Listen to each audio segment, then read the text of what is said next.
Hey everyone, really excited. We're done with Renegade's analysis and we're finally going to be showing you guys the Equilibrium prep guide. I've been working on this for the past week or so, and it's going to contain a bunch of stuff, interesting sections. We have the disable list, which came out literally within like the past hour or so, I think.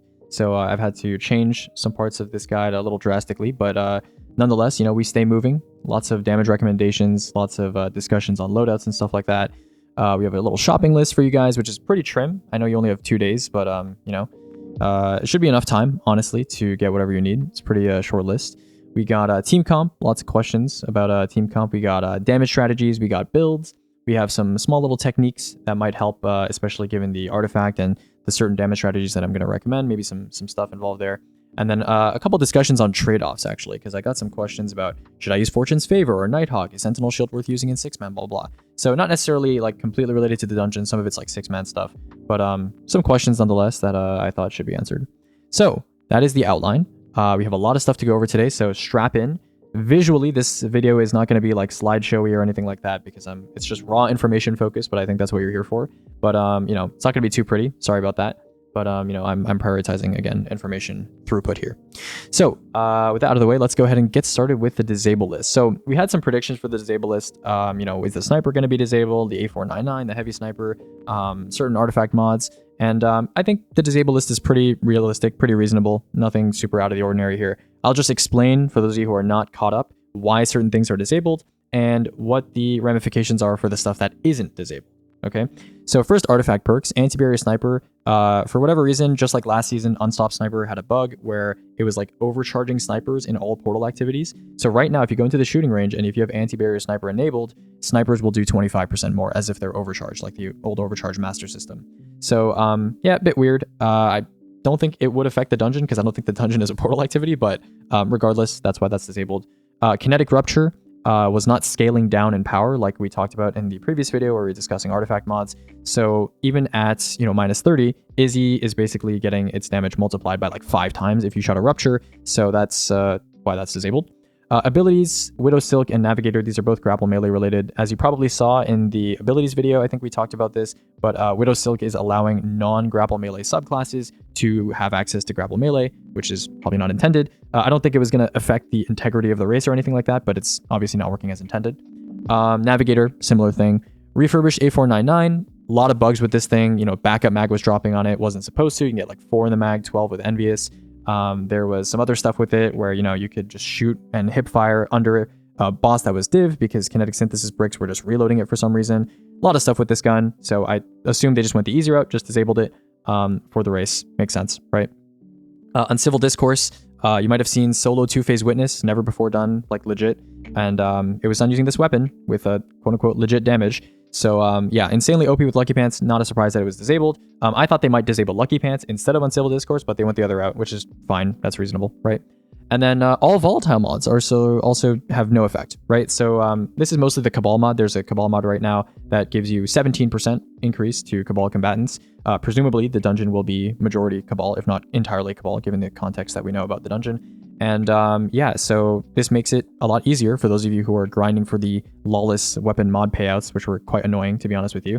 So that's nice. It also makes some of my job easier because I was considering testing the new kinetic sniper something with triple tap and honing versus Praedyths because of kinetic synthesis, which you'll notice is not disabled, which we'll talk about in just a second here. But yeah, I was thinking about testing that, and then I realized there's no Cabal mod. So the only difference between the 2 snipers is 5% because of new gear bonus, and I'm certainly not going to recommend an aggressive with triple tap over a rapid with 4 times and time loss magazine. So makes my job easier, makes your job easier as a consequence. So that's nice. Yeah, so you'll notice one thing here, which we talked about artifact mods in the previous video, that is distinctly missing here, and that is kinetic synthesis. So a lot of the strategies that we're planning, I mean, they might disable kinetic synthesis, right? I don't want to, eat my words here, but they might disable kinetic synthesis, but for now they haven't. And I had a feeling that they weren't going to disable it because they kind of did scale it properly with power. And so maybe it is intended to work the way it does, which the way it does right now, if you're not familiar, is doing kinetic damage basically grants you infinite kinetic ammo. So a lot of the strategies that we're going to talk about, we're going to bring back old friends like Praedyth's Revenge, which are kinetic weapons that are very strong. And you're basically going to have infinite ammo with these weapons. So yeah, it's going to dictate a lot of the stuff with this dungeon. And yeah, that's it for the disable list. Let's go ahead and get started talking about the shopping list. So pretty trim list this time around, honestly. I've split it into 3 categories. High priority, stuff you should try to farm right away. You have medium priority, and you have low priority, okay?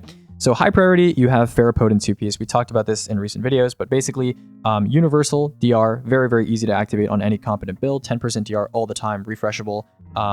You know, just really simple stuff, really easy stuff to get. Solo fireteam ops, just, you know, grab 2 pieces that are relevant, that are decent. We're going to talk about stat priority as we move further into this video if you're curious about that, but that is something I would consider high priority and pretty easy to get. Praetor's Revenge is craftable. I mean, if you haven't played the game since like Vogue got its weapon pool refreshed, then you should probably get a Praetor's Revenge with 4 times a charm, honing, bait. Depends if you're playing like Prismatic Warlock, which has extremely easy access to getting 5 stacks of honing. Maybe honing is better for you because 40% compared to 30% on bait on kinetics. If you think you're going to have trouble proccing honing or getting more than 3 stacks, then maybe stick to bait, right? So one of them, craftable, pretty easy to get, not too hard. Finality's Augur plus the Catalyst. I mean, it's day 1. Finality's Augur, ever since the quality of life changes post Under Doctrine release, very good gun for day 1s. Decent for neutral, for survivability. You basically are never going to run out of heavy with this thing unless you are changing it to the linear mode and like dumping ammo because you're literally out of everything else. But thanks to kinetic synthesis, which I'm fingers crossed it doesn't get disabled, you are just never going to run out of ammo with this gun. So great, you know, super gen, decent neutral, don't need to really say much else. Medium priority stuff. So Saya turn of 4 with honing. If people do tend to go down the route of like double rocket pulse with finality, which is totally valid for shorter phases, might be something you want to consider picking up. You don't need to get the shiny necessarily because accelerated assault is bugged with this weapon. It's on the known issues list, but with Bungie and their timelines, I would assume that they're not going to fix the accelerated assault interaction before the day 1. And so because of that, you don't need to worry about getting a shiny. Just get one with honing. Trickle charge would be nice, or blast distributor would be nice, but neither of those perks is as essential as rewind or universally applicable as rewind unless you have a Stormscape Titan. So it's not going to be the same level of uptime. Just get one with honing, right? Praxic Blade. I assume if you've done the Renegades campaign and you are planning on doing this day 1, you have a Praxic Blade. There are 2 configurations that are really relevant for this day 1. The first one is Refraction Core plus Hyperblade. This one is a defensive play one, so if you're just running around, you're not planning on using the Praxic Blade for damage necessarily, but you are using it for neutral, then, you know, Refraction Core is good. You know, it's a good defensive option. And then Hyperblade also gives you basically guaranteed Amplified all the time, which, you know, if you're a subclass that doesn't have access to Amplified very easily, it's just a free, like 15% DR plus the, you know, adds missing you thing. The second configuration is Impact Core plus Forceful Blade, and I did say that I wouldn't test the Praxic Blade fully until after the dungeon was out because offensive form is not available right now. But even without the offensive form, I have done damage testing, which I will show you. Don't worry, I will show you when we get to the damage part of this video. But Praxic Blade is actually usable for damage, and unlike other sword options, even Wolfsbane, which I've been, you know, kind of glazing recently, and you have Ergo Sinantia with like Relentless and stuff like that. Even those weapons don't have as much total damage as the Praxic Blade. Even without the offensive form refund, because of kinetic synthesis, Praxic Blade literally cannot run out of ammo. Like, you net gain ammo while you are doing damage with this weapon. So if you are really concerned about total damage, or you really want a neutral loadout that's very, very consistent, and you can just throw on the Praxic Blade and use that for damage instead, it is an option, and we'll talk about why it's an option in the next sections. Okay. And then finally, Wolfsbane plus Catalyst, which Wolfsbane does have higher DPS than Praxic Blade, arguably is more survivable than Praxic Blade during damage because of the little DR bubble that you get on top of the healing from the nanites. So that is an option as well. Get the Catalyst. All the Catalysts besides the subroutine one have some use in kind of endgame DPS. So get all of them. I mean, you can get all of them in one run from what I know. So you may as well just get all of them from Heliostat. Pretty easy. Just grab some friends and just run it through and watch an ESO video or something, you know? And then finally, low priority is Swordmaster 2-piece / 4-piece. So if you're doing sword damage to a boss, which all the signs right now in the world, all the signposts are saying, there's going to be a swordable boss in this dungeon. Almost definitely, right?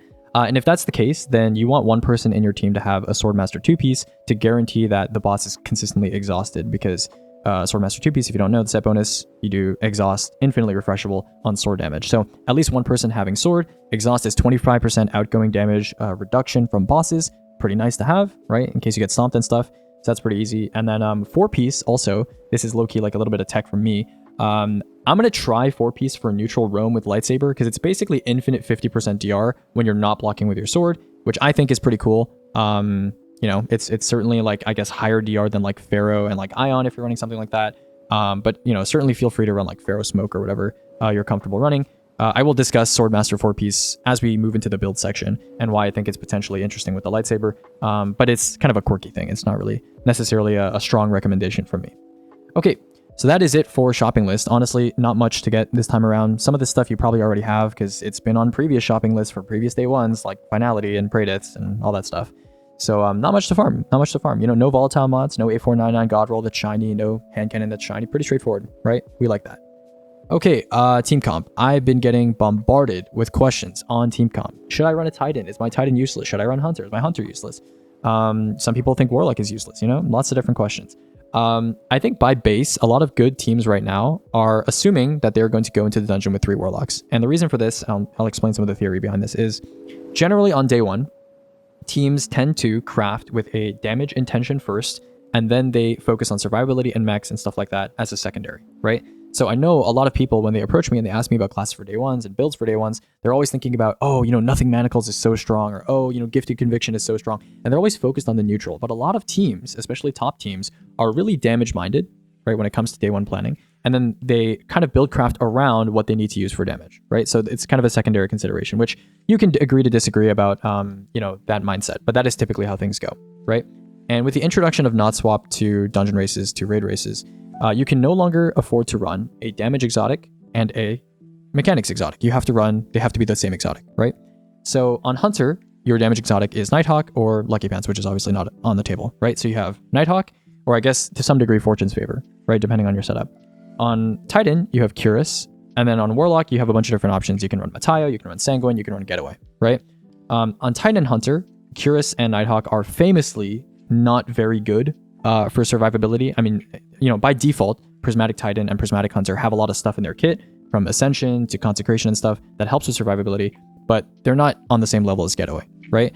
And I think a lot of players, you know, we were discussing Getaway damage last season. If you saw the damage rotation ranking last season, you probably saw that Getaway has insanely good total damage, has fine scaling, and compared to stuff like Sanguine, the damage it's comparable, right? It's not horrible, right?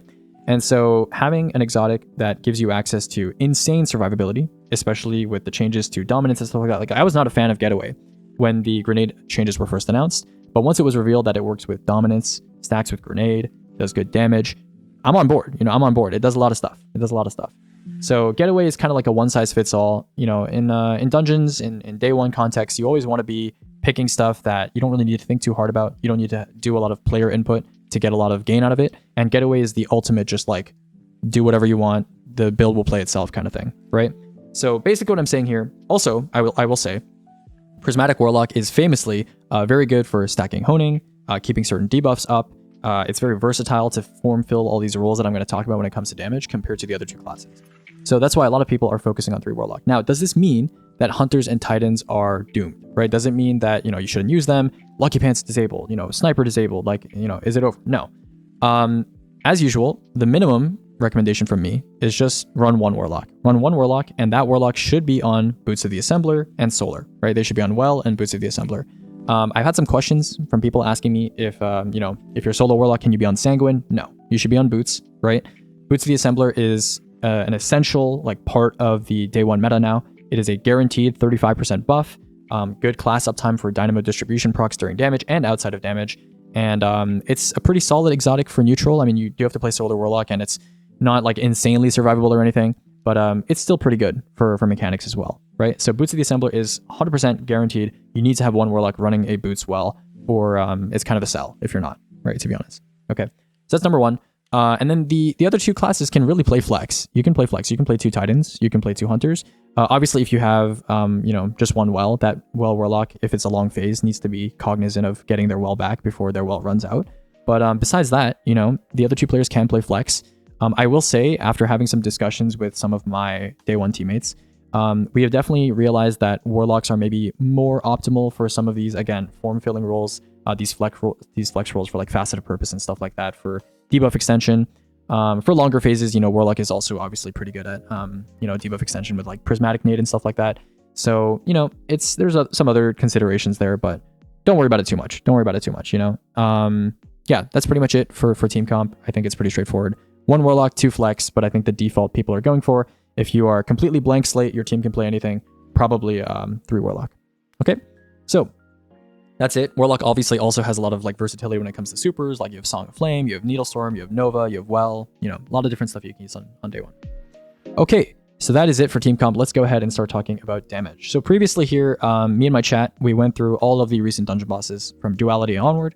I've been wanting to do this for a long time, and this is nowhere near the detail level that I would like. I'm planning on making in the future like a day one kind of hyper-focus series where we talk about, you know, boss identification and mechanic identification and stuff like that.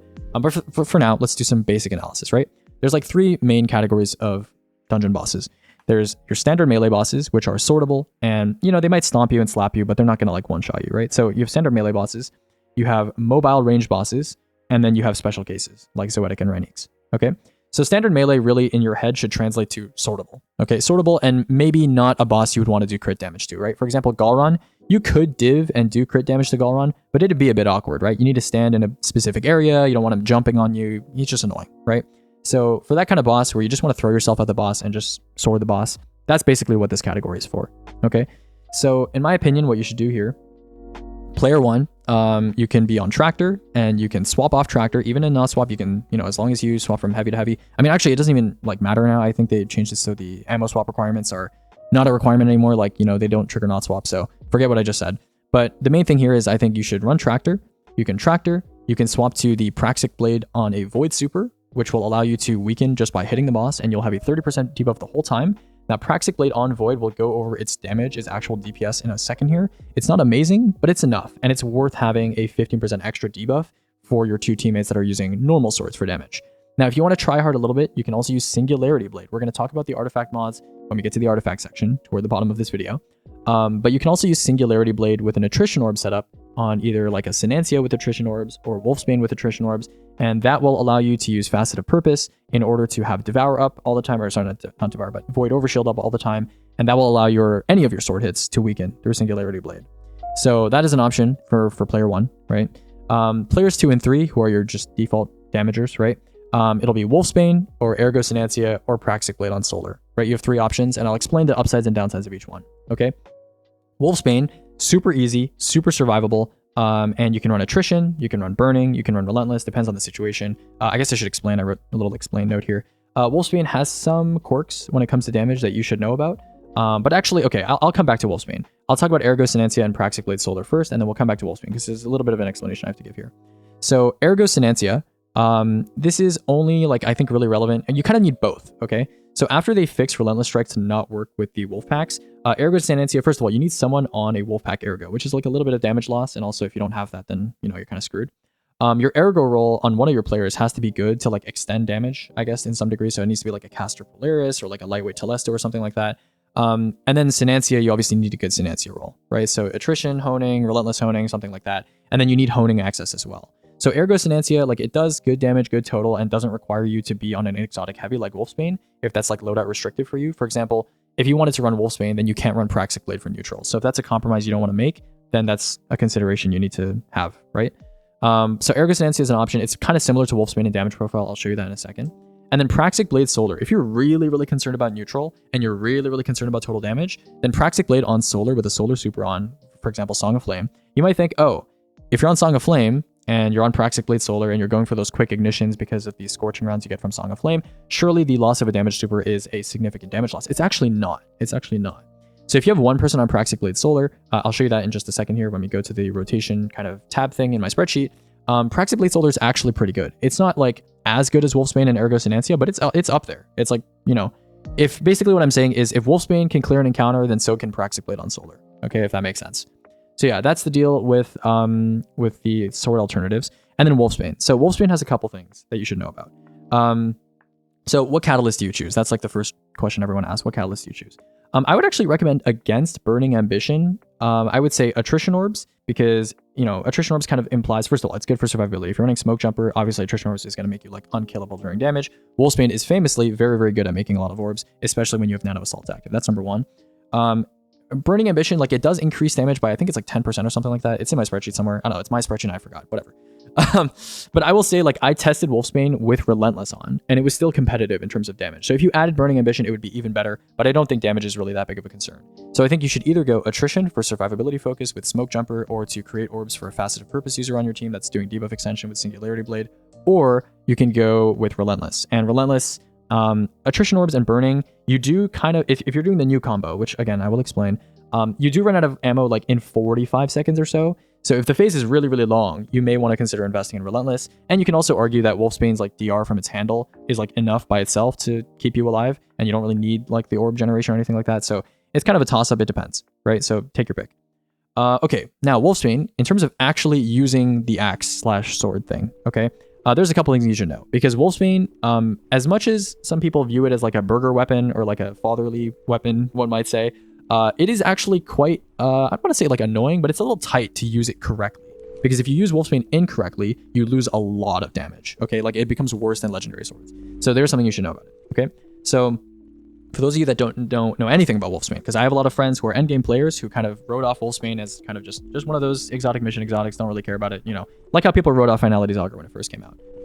If you don't know anything about Wolfsbane, the way it works is when you left click a target, right, it kind of like embeds hits into the target, and then it sucks these nanites out of the target. It's like every 3 hits, you get like a couple nanites out of the target, right? And you might notice that in neutral play, when you're just, you know, hitting ads and killing ads with Wolfsbane, you get those nanites pretty fast. However, when you're hitting a single target, like a boss, the nanites come out really slowly. Like you need 20 plus hits to fill up the entire bar of your nanites, right? To fill up that nano assault bar. So this is a problem, right? And the thing about Wolfsbane is it has a mechanic where when you activate nano assault and you activate that timer, you get the glowing axe, right? If you cancel the activation by swapping off the sword early, you get a refund. You get a refund of some of your nanites, right? It's usually around half the bar. Now the thing is if you are to do the optimal combo with Wolfsbane while you have nano assault active, which I think right now with the extended timer that they made is heavy, light, light, heavy, light, light, heavy, light, light, heavy, light, light, heavy. I think it's 5 heavies, right? At the very end of your final heavy, your timer is going to be at 0 seconds. So you need to haul ass and you need to swap off the axe as quickly as possible to whatever weapon you want and then swap back onto it. And that way you can preserve your bar. Now the problem with this is that, first of all, a lot of people don't know that you have to swap back, you know, quickly, like swap off and back quickly to get that charge back. And if you don't get your charge back, you don't get the refund and you're back to 0, this thing sucks. Well, it doesn't suck, but like you have to do like essentially you have to waste like 12 extra light attacks of just hitting Wolfsbane without the buff, right? Which sucks, right? So that's number 1. Number 2 is while you're doing nano assault attacks, your attacks reset more quickly in your cycle if you're holding S. So make sure, I think it's any movement key, but S is obviously the best for swords. So just hold S while you're doing your heavy, light, light, and try to buffer your inputs a little bit. And that will give you a little bit more of a window at the end so that you're not running out of your timer with very little time left to swap to get that refund back. Because I'm pretty sure if you don't hold S and you do like the slower combos, it's basically impossible to get the refund. So I'll show a clip on screen like while I'm talking so you know what I'm talking about. But that refund is very, very important. So just be aware of that. Okay. So that is it for standard melee bosses. A lot of talking. Let's go to mobile range bosses. I think the meta for this dungeon is actually very simple. It's either swords or Finality Sniper, which Finality Sniper is pretty easy. Okay. So mobile range bosses, this is stuff like bosses where you don't want to be like too near them, right? So like Puppeteer, obvious. Percy's, if you're near him, he shotguns you to death on contest. Karev, if you're near him, he suspends you. You don't want to sword him. Samuma's too far away. Heaven's too far away. Locust is like, you know, if you do go too close to him, you're probably not going to be in the flames anymore. So yeah, there's bosses where you want to be spaced, right? And for these bosses, if it's an easy crit, like a boss like Heffend, where you don't really need to use a div, I would say 3 Finality Praediths, and then, you know, have some sort of debuff setup. If you're on Hunter, Prismatic Hunter, you can throw Snare Bombs. If you're on Prismatic Warlock, you can throw Prismatic Nades. You know, just have some sort of debuff. Pretty straightforward. You can even, if you want, by the way, I was going to suggest using the lightsaber for debuff, but then that obviously takes up the Praedith slot. So maybe don't do that. You can do Withering Gaze. There's a bunch of options. You know, it's really up to you. But yeah, easy crit, 3 Finality Praediths, right? Praediths, I know you might be wondering, it's not a new gear weapon. Is it good? Well, new gear bonus has only been reduced to 5%. It has kinetic honing access, which is 40-35 on 5 and 4 stacks, and it synergizes with kinetic synthesis. If there was a better kinetic sniper that was new gear, I would recommend it. But something is not that sniper. It's not that guy. Okay, so Praediths is definitely better. Synergizes well with kinetic synthesis. If it's a hard crit, I think Divinity plus Finality Praediths is fine. You can also, if you have a Hunter, they can run Nighthawk. I will warn you on Nighthawk though. Nighthawk, which we'll see when we go to the damage rotation tab here, Still Hunt is good for short phases, like 30-second phases. The second you start getting into 45, 50-second, 55-second phases, Still Hunt starts to taper off, and then you kind of start to wonder, would I not have rather just been on, you know, a Deadfall Tether, you know, Hoyle Cert Hunter with just Finality Praediths, right? Would that have been a better idea? So it's kind of a toss-up, right? I know a lot of people have their qualms with using Still Hunt Nighthawk for mechanics, because you're forced to use a certain exotic during mechanics, because otherwise you have to fill up that entire bar during damage, which is not optimal. And then obviously Nighthawk has not a lot of great neutral benefits, as you are probably aware. So yeah, it's a bit of a compromise, but on Hunter, you are still totally free to play Finality Praetors, and I think it's totally clearable. So up to you. Yeah, up to you whether or not you want to use Still Hunt or not. Still Hunt might be better for shorter phases. Certainly is very high DPS right at the start, but as soon as you run out of Still Hunt ammo, with the kind of phase lengths that we've been getting in dungeons recently, might not be the best. So up to you. Finally, we have special cases.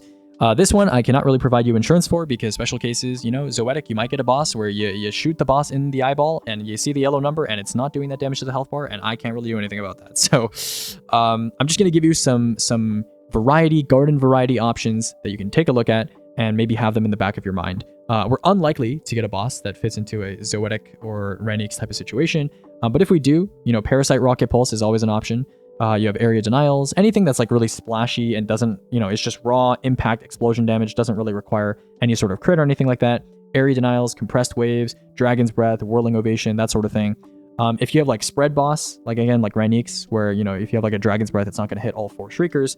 Anarchy is an option. Anarchy Super Spam, that is an option. It's not the best, but it is what you get for stuff like that. And then if we get a vehicle boss for whatever reason, I guess keep in mind TechSec, Hawkeye Breach, and Deconstruct interactions. I doubt anyone is prepping for that kind of thing, but who knows? I don't know. Maybe I'll eat my words and we'll get a behemoth boss in the dungeon. I don't know. But yeah, just keep that in mind, I suppose. If you're really concerned, by the way, about a vehicle boss, and the vehicle boss does have a crit, Lance Ephemeral does have 4 times a Charm Deconstruct, and it is a new gear sniper, and we do have Sniper's Meditation, so that is an option. But honestly, even on vehicle bosses, you can kind of just use normal stuff and probably get away with it.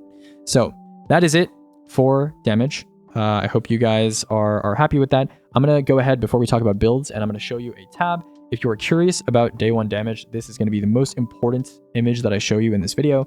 A lot of numbers. This is similar to the table that I had for last season's rotations. And A499 is disabled, so you can ignore pretty much all of these rows right here. If you are curious about which values you should be focusing on in this big array of numbers, focus on these. Focus on this column right here. So this is the DPS over 30 seconds, and this is the DPS over 60 seconds. You'll notice that a lot of the top stuff is dominated by A499. Disabled, ignore, okay? I tested Mobius and, Rocket Pulse, Mobius, Levy, and was not super impressed by that with Orpheus, I'm not going to lie. Short-term damage was decent, but certainly not worth sacking your neutral and playing Void Hunter. Lord of Wolves Submersion, honestly, over 60 seconds, pretty impressive if you ignore the A499 stuff, not bad, but again, not really worth sacking your neutral for this. So I wouldn't go for it. This obviously also includes using Mobius as well. So not the greatest. And really, I guess the highlights are like Finality Sniper. You can do Parasite Rocket Pulse for shorter phases, Finality Rocket Pulse, Double Rocket Pulse if that's kind of your fancy. I do think Finality Sniper is a little bit better overall and doesn't suffer from ammo issues once you get past like a minute of damage, but that's an option as well. Yeah, some comparisons here that I was mentioning earlier. Some people were asking me to test like the Praxic Blade on Arc because of the Bull Charge interaction on Arc Supers. That shit's not very good. Yeah, it's Void is like, this was just like a baseline, right? Because Void doesn't even like do anything in terms of like damage effects, it just weakens. So this is like a baseline. Praxic Blade on Arc, barely better than that, in my opinion, not that great. So Solar was pretty good, right? If you look at Solar compared to Wolfsbane, it's like 1509 DPS across 60 versus 1571. That's pretty decent actually, right? So like I said, if an encounter is clearable on Wolfsbane or Ergos Enancia, it's probably clearable on Praxic Blade Solar. So that is something to be aware of as well. But yeah, all of these sword options that I mentioned, the reason why I mentioned them all in the same rows, they're all pretty similar in terms of damage profile. It's really based on what your team prefers in that encounter. Okay, so there's that. And then finally, also, I had a Still Hunt Heavy Sniper option that I tested, but I also wanted to test one without the Heavy Sniper because obviously that's disabled. And this is basically just dumping Still Hunt and then swapping to Kinetic Surges and dumping Praetors with Honing. And this is what the damage looks like. And as you can see, across 30 seconds, if you ignore the stuff that, you shouldn't really be using, it is the best. It is still the best. So Still Hunt is quite potent still. It's just about, whether or not your team is willing to sack survivability a little bit and run Nighthawk mechanics, run Still Hunt mechanics, and whether or not the boss phase is a bit shorter, if the crit's easier to hit, etc., right? So Still Hunt, still something that hunters should be considering, still something that sets hunters apart a little bit for certain bosses. But I think for the most part, for crit bosses, you should just be doing Finality Sniper. It's pretty consistent. Or Finality Rocket Pulse, which I think I'm underselling a little bit here, but, Finality Rocket Pulse is also an option that does, in fact, exist. Okay, so that's it for damage stuff. I'll try to spice in some clips here when I edit this, so it's not too boring. It's not just me talking over Google Talk, but yeah, that's it for damage. Let's talk about builds. So when we talk about builds, remember there's two types of encounters in contest content. You have damage encounters, which, like the name suggests, there's a boss with a health bar that you must deplete to complete the encounter. So there's that. Obviously for damage encounters, common misconception, I guess, when talking about not swap is, yeah, people do still have mech/running loadouts and damage loadouts for damage encounters. So we're going to talk about what you need to do to juggle those two things and balance those two things. And then obviously there's encounters where you're just doing mechanics. You're just doing a puzzle, maybe. I call these roam encounters. You can call them traversal encounters, whatever you want to call them. These encounters, you don't need to focus on running stats that are good for damage. You don't need to focus on running stuff like Nighthawk, right? It doesn't really make sense to run them there. So, oh my fucking God. Give me a sec. Oh my God, bro. Oh my God. How long have I been talking for? How long have I been recording for, bro? Let me out. Let me out. Okay. So yeah, those are the two types of encounters, and obviously there's going to be a distinct difference between what builds you can bring into both of them. A lot of the stuff that people ask me about, like, you know, whether we're talking Nothing Manacles or Gifted Conviction builds, they're really going to fit squarely into the roam encounters and not into the damage encounters, so we kind of need to talk about both. So let's start with Hunters. Hunters, you really have two options, and one of them is kind of the more obvious of the two. It's Nighthawk, right? Nighthawk on Prismatic, good for still hunt bosses. Something that was pointed out to me recently, which I've been aware of for a while, but I thought they might have fixed it with the whole like well radiant thing, is Lumina buff, aka Blessing of the Sky, which also comes from Boots of the Assembler, overrides Goldie Radiant, which means you will do base Goldie damage. So I don't know, either place your well later or, you know, Goldie earlier or something. This is something you should be aware of. I don't know if it's even possible to avoid getting Blessing of the Sky, especially in a 3-man environment. If you're trying to Goldie, like even if you're far away from your teammates, those Seekers track very, very far, like long distances. So just be aware of that. That's like a thing. If you're curious why your Goldie is like doing less damage, even though you have Radiant, Blessing of the Sky does override this, and it has in the past as well, actually. So yeah, good luck avoiding Blessing of the Sky if your Warlock places well earlier. Okay, the second exotic I want to talk about is Fortune's Favor. If you're going to run Facet of Purpose for debuff extension with like Attrition Orbs and Singularity Blade, you should try running a Deadfall Tether because, of course, it gives you 30% debuff for 12 seconds. But on top of that, Fortune's Favor is famously, at this point, a lot better for neutral than Nighthawk. So if you're doing a sword boss where Nighthawk and Fortune's Favor, they're going to be about even in terms of damage output, but you would prefer the neutral gameplay of Fortune's Favor of, you know, getting that overshield repeatedly rather than having basically useless neutral on Nighthawk, then Fortune's Favor is something that you might want to consider if you have the Attrition Orb setup already discussed with your team. Okay, so yeah, that's it for Hunter. Nighthawk or Fortune's Favor, pretty straightforward. Warlock, no surprises here. You're either on Boots or you're on Getaway. So Boots of the Assembler, default Warlock setup, 35% buff to your entire team, plus 100 class to your entire team, consistent dynamo distribution procs during mechanics, during damage. You can Phoenix Dive swap as well during damage if you're curious about that. That is something that you can do, and you can proc Singeing and Phoenix Dive spam to get your well back, and then swap back to like Healing Rift. That's not affected by not swap. You can swap single abilities. You just need to recharge your Phoenix Dive. So if that's a problem for you getting your well during damage, that's like some tech you might know about, you might want to know about. And then Getaway, if you're the second or third Warlock, yeah, you should be on Getaway Artist. Devour plus Bleak Watcher, pretty likely. Compared to like Portal content or Renegades like Lawless content, raid and dungeon encounters tend to be static environments, right? You stay in the same play space typically. So Bleak Watcher is a lot stronger in those places. Definitely run Facet of Dominance. I think you guys already know this though. And the super that you run will vary from boss to boss. If you're on Praxic Blade and that is your damage decision, then you should be on Song of Flame. If you're doing like raw damage output and you're not the debuff extender. If you're on a range boss, you should be on Needle Storm so you don't block your teammates' shots. If you are on a close range boss like a sword boss and you're not on Praxic, then maybe you should be on Nova Bomb. So a couple things to consider there. Yeah, Getaway Artist, I think pretty straightforward as to why that's there. And then for Titan, yeah, big surprise, I know. Yeah, Curus Arc or Curus Prismatic. There may be a boss where you run Twilight Arsenal instead. Kind of unlikely, but there might be one. So I guess I should not fail to mention that here, but that is a thing I suppose that exists. But at that point, I don't know. You're kind of cutting into class viability, but whatever. Curus Arc, default Titan setup for ranged bosses due to Storm's Keep. If you're not comfortable on a solo Titan playing Arc with like Storm's Keep knockout or something like that, you'd rather play Prismatic, that's fine. Storm's Keep isn't like a massive increase to fire team damage anyway. You can choose to run, you know, Prismatic instead and have access to Courage and better neutral. It's just kind of personal preference. Okay, let's talk about mods. So unfortunately or fortunately, I typically don't make exact dim links for day one loadouts because everyone's team and like what they should do, you know, I know people love copy pasting dim loadouts, but you know, everyone and you know what they should do in their team is slightly different. And I'm very much of the mindset of, you know, teach a man to fish rather than you know, give the man fish so that the man, which is in theory you, will be set for life, and you can understand how to make your mod decisions yourself. So we're going to talk about 2 sets of mods, right? We have, just mech mods. So when you're doing your running, you might want ammo finder, stuff like that. And then we're going to talk about damage mods and how you should balance the two with your stats and stuff like that. So first thing that you should know is ensure that your post mod stats are identical to your roam setup. So just make sure that your stats, I think you can test this in Gambit by turning on not swap and just like making sure that all your stuff doesn't get nuked, but just make sure that your stats are identical pre and post. What I tend to do is I have like my +5 weapon, +10 weapon, like the stat mods on my armor pieces, all individually like selected, and then I just don't change those between my 2 setups. Okay, I just don't change those at all. Surges and fonts are fine. Like if your fonts affect your stats, but they don't like visually affect your stats in your character menu, that's totally fine. That doesn't trigger not swap. But yeah, just like make sure that your stats are the same. Okay, so yeah, helmet, typically people run 3 super fonts. If you're on something like it might make sense for you to run maybe like a dynamo so that you can proc like Phoenix Dive or something like that, and just get that super back faster if that's a problem for you uptime wise. But if you're doing like decent damage to the boss, you'll probably get your super back regardless. So people typically run 3 super font. Sacking 1 super font, 10 super or something like that, which is like on a second or 2 of additional well time for like a dynamo, kind of makes sense. But for most supers, Thunder Crash, Needle, Nova, Golden Gun, whatever, you're typically running 3 super fonts during damage, right? Mechs, dependent on whether or not kinetic synthesis is disabled. I mean, we got the disabled list. I actually wrote this before the disabled list was published. So it looks like kinetic synthesis is hopefully not getting disabled. And if that's the case, then maybe you want to focus more on heavy, because with kinetic synthesis, you are not running out of Praedyth ammo. You're not running out of kinetic ammo whatsoever.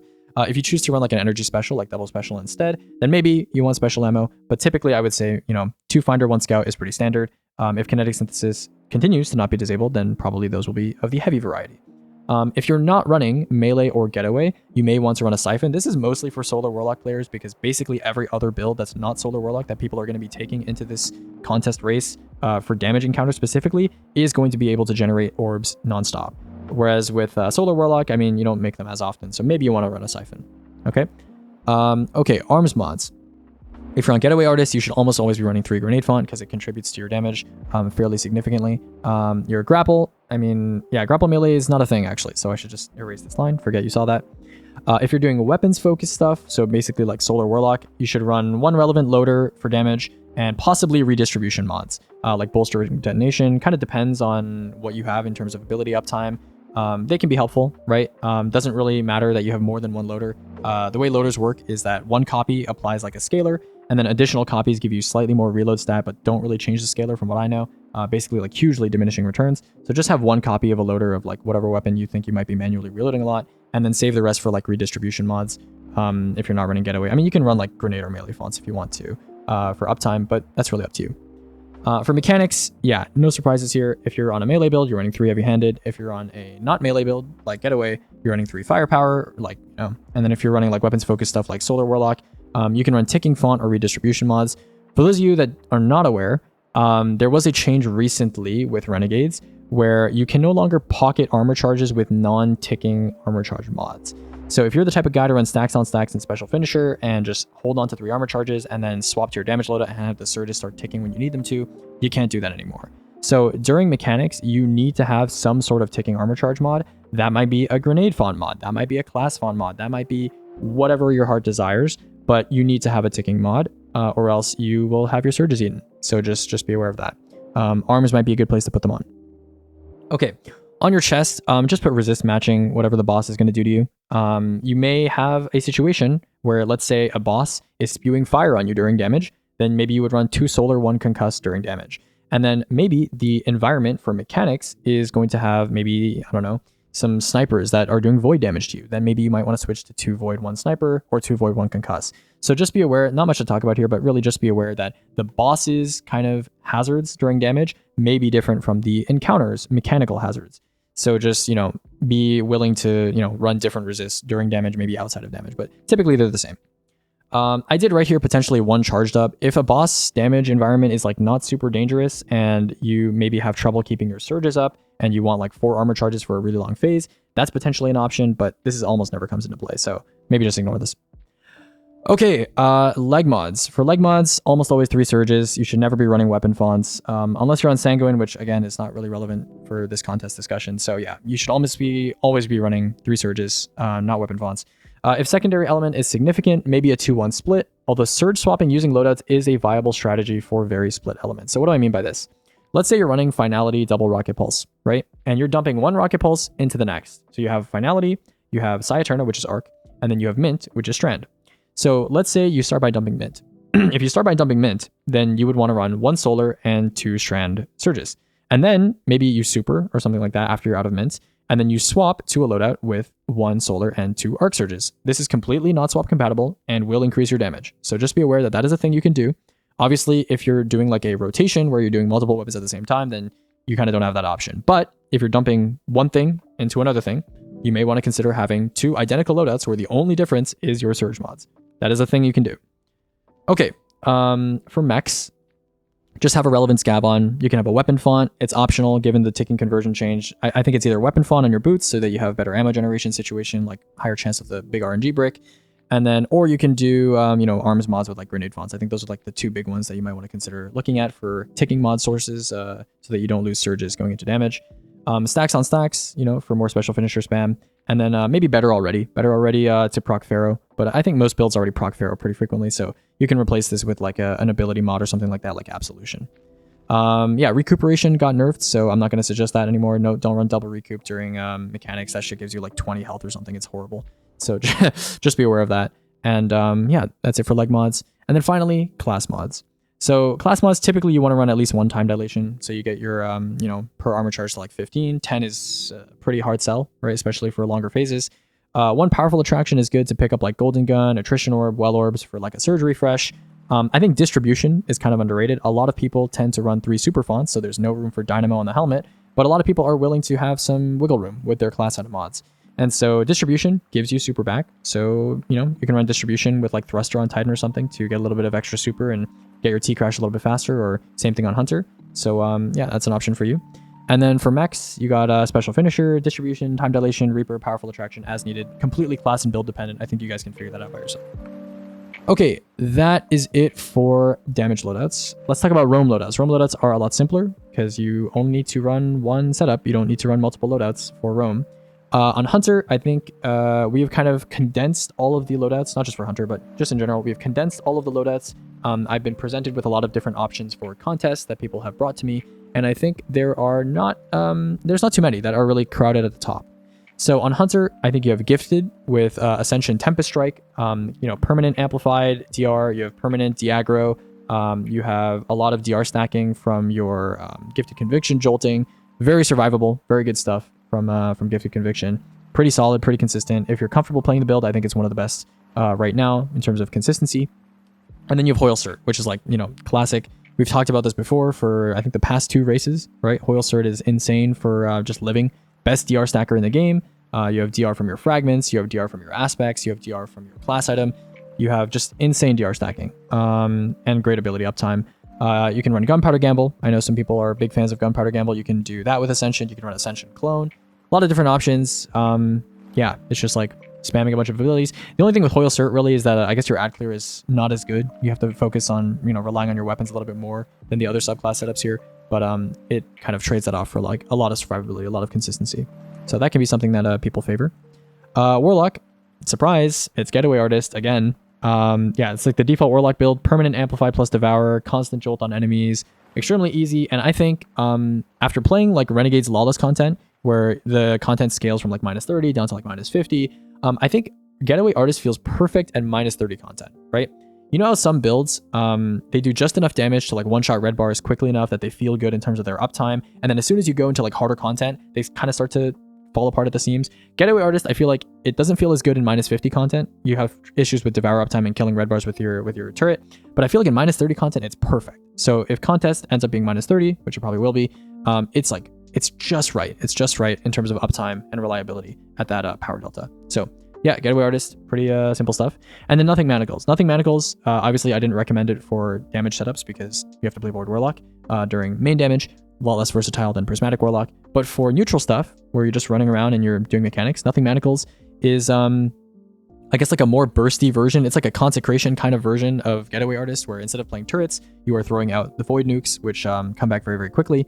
And it's good for bursting like chunkier targets where you don't need to rely on your weapons as much. Like Getaway Artist, if you were to ever encounter like a champion or a mini boss, your turret would take a long time to kill it, right? So you either need to super it or like use your weapons. Nothing manacles, not really the case. Also nukes, mini bosses as well. So it's a little bit less consistent, you know, due to DR kind of being lacking on Void Warlock. But it does pair well with stuff like, you know, firepower stacking and smoke jumper. So it's maybe, you can argue it's like a little bit of a higher risk, higher reward situation. Okay, finally we have Titan. Titan, I don't really need to talk much here. Yeah, Syntho Wormgon Hammer. I think people are plenty familiar with that if they're playing Titan. No general DR access, but you have smoke jumper and sunspots everywhere. So, you know, pretty consistent there. You can run Pharaoh Smoke. And then Hoyle Syntho or Wormgod with Consecration. I think this build has been discussed to death since Final Shape release, so I'm not going to talk too much about that either.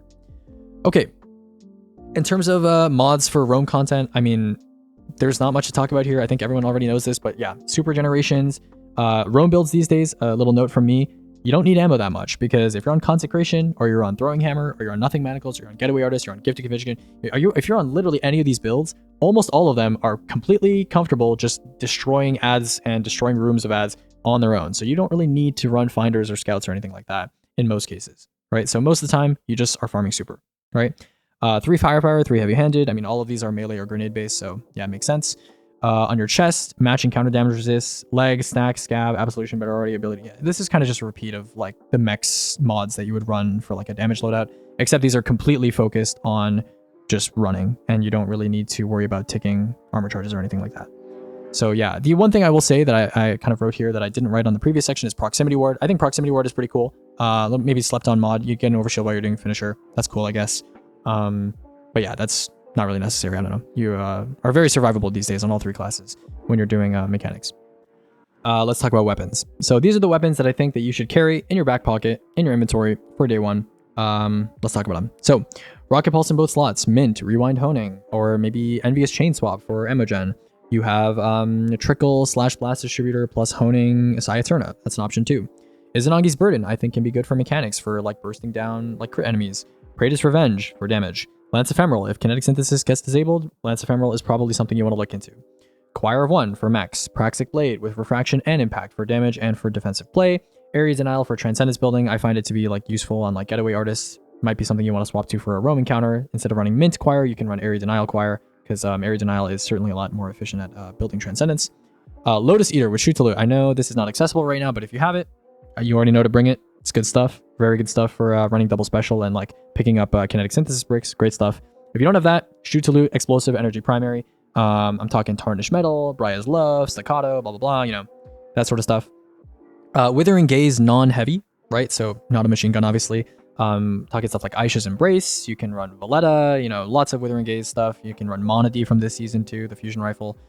Could potentially be useful for like a final stand, or, you know, in case you need a weaken and nobody has that up right now. And then No Hesitation, right? No Hesitation, best support auto in the game. I mean, there's support auto in the kinetic slot, like Adamantite, but typically, you know, No Hesitation. There's some situations where I can imagine you can run like Finality's Augur, Praetor's Revenge, and then in your energy slot, you can run like No Hesitation, or swap that to like a more useful energy primary when you're not needing to support a teammate. Support auto, again, with how independent people are these days doing mechanics, I don't know if it's necessarily needed, but you might want to carry it in your back pocket. You know, maybe you have a teammate that's vulnerable during mechanics and you find it to be useful. So, you know, just have it on you, I suppose. Kinetic Synthesis, if it doesn't get disabled, you should not need a primary to do damage. You should not need Fast Talker. You should not need Agape. You should not need like Outbreak or anything like that. But in case Kinetic Synthesis gets disabled and you somehow completely run out of ammo, which is extremely unlikely, I guess have a primary set up, I suppose, to swap to so you can do damage. But very unlikely. And because of not swap, you're probably also just not going to swap to Peacekeepers or Lucky Pants, so probably just have Outbreak on, I guess. Or something similar. And then finally, Wolfsbane and Finality's Augur, which we talked about. You may notice a distinct lack of ad clear primaries on this list. If that's something that you like doing, right? For example, I know on Still Hunt, some people like running a kinetic primary. Go for it. You guys know the standard primaries that I recommend. In terms of like new primaries, I would check out the endgame analysis spreadsheet. I have added I haven't made a tier list update video yet, but I have included all of the new primaries, and a lot of them are in the S or A tier, right? So the new heat weapons, you have Evening SI4, which I think is the best heal clip incandescent-esque kind of sidearm in the game right now. So yeah, if you're curious about primaries, legendary primaries that you want to bring, if that's your fancy, go to the endgame analysis spreadsheet and check autos, bows, hand cannons, whatever you fancy, and just go into the SRA tier. There's probably some new weapons there that you can look for. Okay, that's it for weapons. Let's talk armor. I think everyone has kind of settled on armor, and this is kind of just me beating a dead horse here. But for the most part, if you're running an orb spam build, so Getaway Artist or any sort of melee build, Smoke Pharaoh, right? Smoke Pharaoh, Smoke and Pharaoh, those DR sources stack together. Pharaoh gives you generic 1 times resist, which is 10%, and then Smoke gives you 45% decaying over 2-3 seconds. So both of these stack together, and you are picking up orbs all the time on these builds. You're getting free DR, maybe up to like 30-40% DR combined. So you know, that's pretty obvious. If you're more weapons focused, right, I would say Pharaoh Ion is a good idea, because strictly because you're not getting orbs, you're not getting value out of orbs. Like basically if you're playing Solar Warlock is what I'm getting at here. If you're playing Solar Warlock and you are not making a lot of orbs because you're not running an attrition orbs primary, or I don't know, your Hellion is just not killing stuff fast enough, then Pharaoh Ion is not a bad idea, right? Because you're probably going to be running some sort of micro missile weapon. And then Secret Tech. I put Secret Tech as a joke here. I do think Swordmaster 4-piece with Lightsaber for neutral and just like running around during mechs with like perma 50% DR is something potentially worth looking into. But you can achieve most of that effect by just running Pharaoh Ion or Smoke Pharaoh. And it's arguably like, I don't know, you don't need to run Lightsaber, I guess. So that's something to consider. I'm going to try it. I'll let you know how it feels. But, you know, just like an idea if you want. And then stat focus. Yeah, I did talk about stats. Generally speaking, during a day one, with not swap, because you can't change set bonus, you can't change armor set, just run Gunner, Super Tertiary, Weapons Tuning, okay? You're just going to focus on maxing your weapons, and then you have Grenade, and then you have Super, right? So it should be Weapons into Super into Grenade. Unfortunately, there's no Weapons Super archetype, so it's going to probably end up looking like Weapons into Grenade into Super. On certain classes, right, maybe like on Titan and Hunter, you may not want Grenade as your secondary, so you may want to pick something else like Paragon instead, like Super Melee. That might make more sense on Titan. But I think that's fairly obvious, right? So it's basically just going to be Gunner or Paragon with you know, Weapon Tertiary or Super Tertiary, and then a Weapons Tuning so that you have as high weapons as possible, so you can make a lot of ammo, which is relevant to both your running phase and to your damage phase, right? And then obviously in roaming counters, you can afford to just focus on abilities purely. So you might want to run Grenadier or something like that instead of running Gunner or Paragon, but that's up to you. Okay. Okay, artifacts. We're almost done here. Wow, we're almost done. Okay, in the artifact, I'm not going to show you a picture of the artifact because I kind of wrote out all the mods that I think are important here. First column is kind of whatever. I mean, obviously anti-barrier sniper is disabled, so don't take that. But first column is kind of whatever. Run whatever 3 you want. Second column, I think by default, a lot of people are going to be running Arc and Void Super, so Gravitic will take charge makes sense. You definitely don't need to run the charge stuff then. Elemental Siphon, pretty obvious as well. You know, if you're running Choir and you're on like a Void Super, you know, just get free pickups. Situational, I think Expert Handling, if you're running Lightsaber for Ad Clear and Roam Sword encounters, that extra guard resist might help you a little bit when you're blocking, so that's cool. Third column, default, I think Kinetic Synthesis is maybe the most important non-damage, like non-pure DPS mod on this entire artifact. So it is like the reason why I'm recommending Praedyth, so, you know, pick that up. Power from Pain, if you are not on a Devour setup, so if you're not on Getaway Warlock, and you're weakening targets using like the Lightsaber, using like Singularity Blade or something like that, Power from Pain can give you free Devour on non-Devour subclasses, so that's pretty useful. And then this stuff is like kind of niche stuff, like reload at range for like Sniper DPS. If you're running Praedyth, that thing reloads really fast anyway, so not really necessary. Riposte, from what I know, right, in the past, like champ mods that have like Unstop or whatever, they can stagger like champ targets. So Riposte, if you like block with it and then try to stagger a target with it, might be helpful. I'm not really gonna like guarantee anything though, so this is just kind of a side note. Fourth column, default, Armor Smith. So I know some people had concerns about Armor Smith overriding other generic resist sources. So something I want to make clear about, in Destiny, there are multiple kinds of damage resist sources, right? You have Woven Mail, which is like a named damage resist source, and then you have generic damage resist sources, right? So generic damage resist sources are whenever you see resist ×1 or resist ×2 or ×3 or ×4 on the left side of your screen, that's a generic damage resist source, okay? And damage resist sources that are generic, they override each other, right? So if you have, for example, Gifted Conviction, which I believe is a generic damage resist source that goes up to X3, and then you get Pharaoh on top of that, and then you get, I don't know, Armor Smith on top of that, it will override the previous one and replace it, even if it's a lower tier.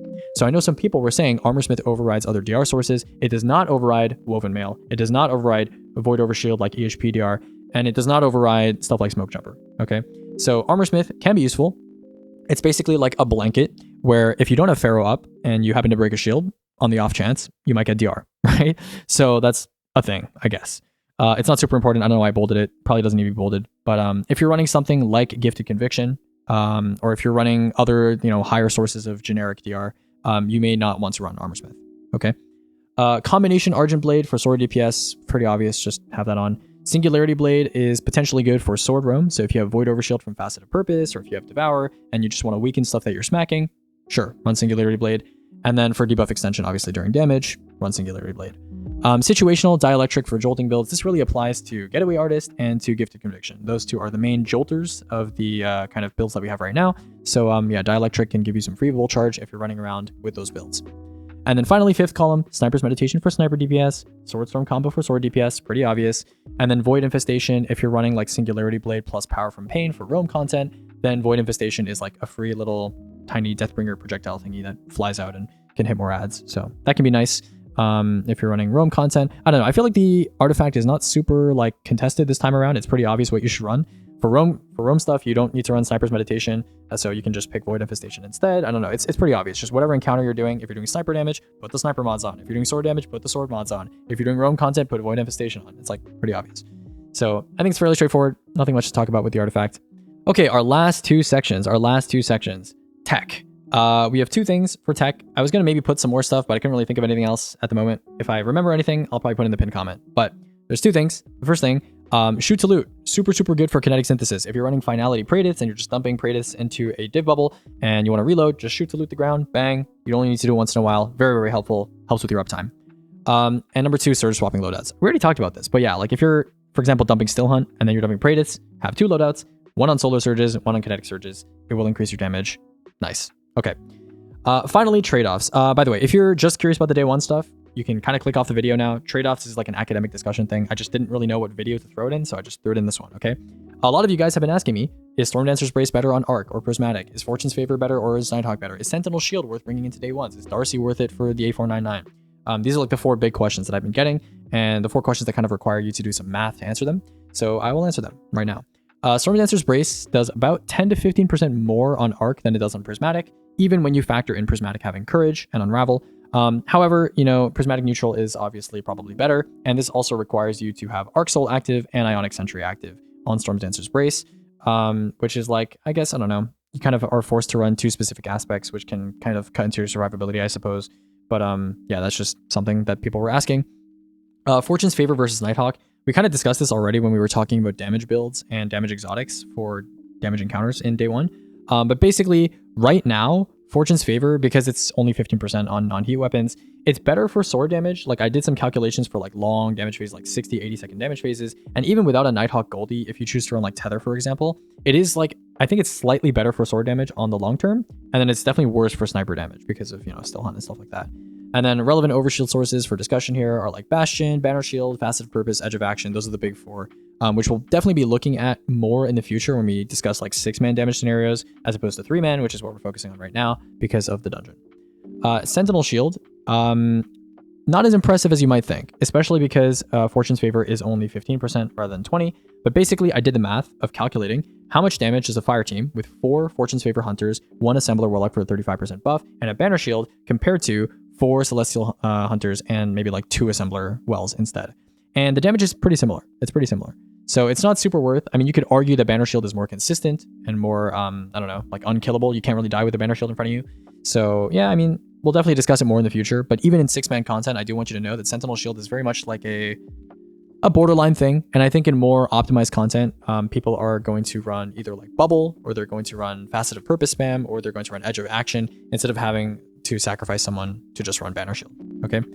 Speaking of Banner Shield, I don't know if I mentioned this earlier, but it is currently bugged, and it may also be added to the disabled list for contest, because apparently you can like flash the shield, like, tap it on and off, and it will like repeatedly reload people's weapons or something like that. You can like time it a certain way, and like you can get like infinite rockets or something like that. I still don't think it would be relevant even in its bug state right now in a 3-man activity. But yeah, you might see that get disabled as well. Okay, finally, Darcy. I had some people ask me questions like, yo, do you think it's worth it to run like 4 A499, 1 div, 1 Darcy, as opposed to 5 A499 and 1 div? Because Darcy's reduced efficacy with the heavy sniper at like 13.5% instead of like 16, the actual overall fire team damage difference by doing the sacrifice is not a lot. It's like 4 to 6%. It's like 4 to 6%, depending on what sniper you're replacing and stuff like that. So yeah, I would say Darcy is like a small optimization you can make when the heavy sniper is back in the meta after the dungeon is over. Not really relevant to the dungeon, obviously, but just something to be aware of. It's not as big of a difference as you might think. Okay.